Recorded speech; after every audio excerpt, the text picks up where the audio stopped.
Okay dear students, उसके बाद हमारे पास नेक्स्ट स्टेप आता है। नेक्स्ट स्टेप है आपका टेक्निकल नेचर। एक चीज़ मैं बता देता हूँ, जब आप वीडियो देखें तो एटलीस्ट साथ में पेन पेंसिल और नोटबुक ज़रूर अपने पास रखें, ताकि जो इम्पोर्टेंट पॉइंट्स हैं उसको नोट कर सकें आप। वैसे अगर ध्यान से समझ लेते हैं तो उसकी ज़रूरत नहीं पड़ती, लेकिन फिर भी अपने साथ आपको रखने चाहिए, ताकि अगर कोई चीज़ नोट करनी हो तो आप एटलीस्ट नोट कर लें। तो लास्ट में हम कर रहे थे factors affecting choice of channels of distribution, यानी ऐसे कौन कौन से फैक्टर्स हैं जो हमें ये बताते हैं कि जो choice of channels of distribution की, जो आपकी चॉइस ऑफ चैनल्स है डिस्ट्रीब्यूशन की, उसको अफेक्ट करते हैं। यानी ऐसे कौन कौन से फैक्टर्स हैं जो ये बताते हैं कि मध्यस्थ होना चाहिए मिडलमैन या नहीं होना चाहिए, यानी मिडलमैन होना चाहिए कि नहीं होना चाहिए, ये आपको बताते हैं। जैसे फर्स्ट ऑफ ऑल आता है आपके पास टेक्निकल नेचर। जो आज कर रहे हैं उसके अंदर जो फर्स्ट पॉइंट है वो आपका तकनीकी प्रकृति। अब तकनीकी प्रकृति में क्या कहता है, यहाँ पर टेक्निकल नेचर में ये क्या कहता है, टेक्निकल नेचर में ये कहता है कि अगर किसी प्रोडक्ट की जो नेचर है वो टेक्निकल है, अगर तकनीकी प्रकृति है, तो अच्छा ये रहता है कि P और C आपस में डायरेक्टली रिलेटेड हो, यानी ये डायरेक्टली कनेक्टेड हो एक दूसरे से, P और C। अब P और C का मीनिंग क्या है कि जो प्रोड्यूसर है और जो कंज्यूमर हैं वो एक दूसरे से डायरेक्टली अटैच्ड हों। इट मीन्स ये कहना चाहता है कि मिडल मैन नहीं होना चाहिए। कब? अगर टेक्निकल नेचर की आइटम है तो प्रोड्यूसर कंज्यूमर से डायरेक्ट कांटेक्ट करे और जो आइटम है वो उसको सेल कर दे। उसके बाद ये कहता है, नेक्स्ट हमारे पास क्या आता है, ये तो थी सारी की सारी जो हमने की, ये तो थी आपकी प्रोडक्ट से रिलेटेड फैक्टर्स। प्रोडक्ट से रिलेटेड फैक्टर्स के बाद आते हैं हमारे पास कौन से, प्रोडक्ट से रिलेटेड फैक्टर्स के बाद आते हैं हमारे पास मार्केट रिलेटेड फैक्टर्स।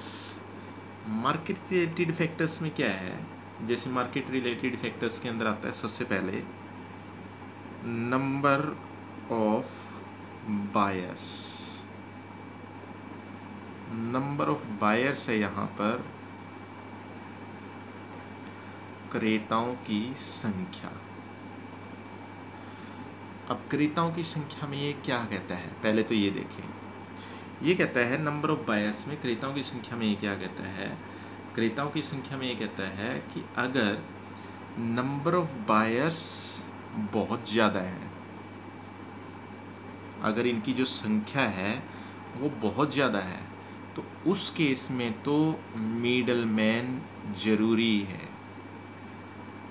क्योंकि अगर नंबर ऑफ बायर्स ज़्यादा होंगे तो उस केस में तो मिडल मैन कंपल्सरी हो जाता है। रीज़न आप खुद समझ सकते हैं कि जो प्रोड्यूसर है, जो मैन्युफैक्चरर है, वो हर बायर के पास नहीं जा सकता, और हर बायर के पास जाएगा तो उसे मैन्युफैक्चरिंग बंद करके फिर बायर से ही कांटेक्ट करना पड़ेगा। तो उस केस में तो मिडल मैन कंपल्सरी हो जाते हैं। लेकिन ये कहता है कि अगर नंबर ऑफ बायर्स आपके कम हैं, ये आपके कम है number of buyers, less number of buyers आप इन्हें कह सकते हैं, लेस नंबर ऑफ बायर्स। अगर आपके नंबर ऑफ बायर्स कम हैं तो उस केस में क्या है, उस केस में हम क्या कर सकते हैं, उस केस में नो मिडल मैन। उस केस में आप ये कर सकते हैं कि उस केस में आपको मिडल मैन की ज़्यादा ज़रूरत नहीं है। चाहे तो एक जो वन चैनल है उससे काम चल सकता है, यानी एक केवल एक मिडल मैन से काम चल सकता है, जैसे एक एजेंट से ही काम चल सकता है अगर नंबर ऑफ बायर्स कम है तो। क्योंकि उस केस में जो प्रोड्यूसर है वो बायर से डायरेक्ट कांटेक्ट कर सकता है। जैसे ऐसा किन केसेस में होता है, जैसे आपने अगर देखा हो जो हमारे प्लेन आते हैं, जैसे जो फाइटर प्लेन हैं या आपके दूसरे एरोप्लेन हैं, वो आपके जब सेल किए जाते हैं तो जो कंपनियां हैं वो क्या करती हैं, बीच में जस्ट एक मिडल मैन रखती हैं, सिंगल मिडल मैन जो एजेंट होता है। बीच में एजेंट होता है, एजेंट बायर का प्रोड्यूसर से कांटेक्ट करवाता है और फिर जो सेल है उस सेल की प्रोसेस कंप्लीट हो जाती है। उसके बाद नेक्स्ट आता है इसके अंदर जो सेकंड पॉइंट है वो है आपका, ये हम कर रहे हैं मार्केट रिलेटेड फैक्टर्स, ध्यान रखिएगा। तो सेकंड पॉइंट आता है इसके अंदर टाइप ऑफ बायर्स। अब टाइप ऑफ बायर्स में ये कहता है कि टाइप ऑफ बायर्स, कि बायर्स का टाइप कौन सा है। हमारे पास बायर्स के दो टाइप हैं। First one normal buyer. Normal buyer जैसे हमें आप नॉर्मल बायर की कैटेगरी में काउंट कर सकते हैं। हम शॉप से कुछ भी परचेज़ करने जाते हैं, बुक परचेज़ करके लाते हैं, नोटबुक लेकर आते हैं, या हम हमारे लिए और कोई आइटम लेकर आते हैं, कोई भी जैसे खाने पीने की आइटम लेकर आते हैं, जैसे आपके पास आइसक्रीम है या आपके पास मैंगो है, कुछ भी आइटम आप परचेज़ करके लाते हैं, वो सारी की सारी नॉर्मल बायर की कैटेगरी में ही ले आती हैं हमें। एक दूसरे होते हैं आपके इंडस्ट्रियल बायर। इंडस्ट्रियल बायर अगर आपको ध्यान है, इंडस्ट्रियल बायर जैसे कोई इंडस्ट्री मशीनरी परचेज़ करती है। अब मशीनरी है तो फिनिश गुड, लेकिन वो एक अगर इंडस्ट्री के द्वारा परचेज़ की जाती है तो वो आगे आपकी प्रोडक्शन के लिए यूज़ की जा रही है, तो वो इंडस्ट्रियल बायर है जो उस मशीनरी को परचेज़ कर रहा है। तो ये कहता है दोनों नॉर्मल बायर और इंडस्ट्रियल बायर दोनों के केस में मिडल मैन की कंडीशन अलग अलग है। अलग अलग कैसे है? ये कहता है अलग अलग इसलिए है कि जो नॉर्मल बायर हैं वहाँ पर आप मिडल मैन यूज़ कर सकते हैं, मैक्सिमम मिडल मैन यूज़ कर सकते हैं, क्योंकि नॉर्मल बायर जो हैं वो इतने ज़्यादा होते हैं कि हर एक से प्रोड्यूसर कांटेक्ट नहीं कर सकता, हर एक से मैन्युफैक्चरर कांटेक्ट नहीं कर सकता। लेकिन जो इंडस्ट्रियल बायर है यहाँ पर less number of middle man use किए जा सकते हैं। इंडस्ट्रियल बायर जो औद्योगिक क्रेता हैं उस केस में less number of middle man आपके यूज़ किए जा सकते हैं, क्योंकि जो इंडस्ट्रियल बायर हैं वो बहुत कम होते हैं। उसके बाद नेक्स्ट आता है हमारे पास, ये है आपका बाइंग हैबिट्स। बाइंग हैबिट्स क्या है आपका? ये है आपका क्रय आदतें। अब क्रय आदतें में ये क्या कहता है कि ये कहता है कि बायर के ऊपर भी डिपेंड करता है कि मिडलमैन होगा या नहीं होगा। सपोज करो अगर बायर जो गुड्स हैं वो क्रेडिट में परचेज करता है, अगर बायर क्रेडिट में परचेज करता है गुड्स को, तो प्रोड्यूसर क्या करता है? प्रोड्यूसर इस केस में मिडलमैन रख लेता है, मिडलमैन यूज़ करता है। उसका रीज़न क्या है? अब प्रोड्यूसर सपोज क्या करता है? प्रोड्यूसर होलसेलर को गुड्स सेल कर देता है, होलसेलर मिडलमैन है। अब मिडलमैन को गुड्स सेल करेगा तो मिडलमैन को गुड्स सेल करने के बाद होलसेलर तो उसे पेमेंट कर देगा, यानी जो प्रोड्यूसर है उसके पास तो पैसा आ गया। पैसा रुकेगा किसका? मिडलमैन का, होलसेलर का। और प्रोड्यूसर को इससे फिर मतलब नहीं रहता कि जो होलसेलर है वो क्रेडिट में सेल करे या कैश में सेल करे, फिर उससे क्या मतलब है। तो पहले वो ये देखता है अगर क्रेडिट बायर्स हैं, अगर उधार खरीदने वाले क्रेता हैं, तो उस केस में वो मिडलमैन यूज़ करता है। एक ये कहता है इसके अंदर बाइंग